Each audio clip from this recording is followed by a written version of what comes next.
Почитувани граѓани, урбаната мафија си најде нова закрила во редовите на ВМРО ДПМН, а кралевите на оваа мафија се дел од коалицијата на Мицкоски. Кога седи во градбите во прашање, не постои закон, не постои полиција, не постои обвинител кој може да ги фати и да го санкционира за криминалот. И по поднесена пријава за 150 дивоградби во општина Чаир, ниту обвинителството, ниту полицијата немаат намера да отворат било каква истрага.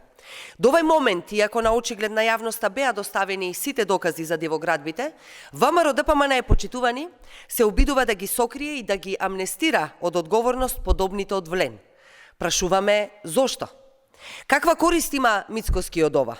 Затоа ли нема ни полиција, нема ништо? Затоа ли не се постапува? Колку пари се поделени за овие дивоградби? Замислете, во Чаир постои зграда која е упишана во катастарот во 2024 година со елаборат дека наводно била направена во 2011 година.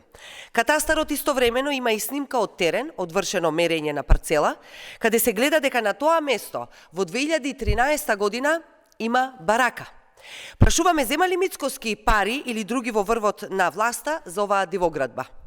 Колку рекетирани пари има земено Мицкоски за 150 вакви дивоградби кои немаат основни услови за нормален и безбеден живот?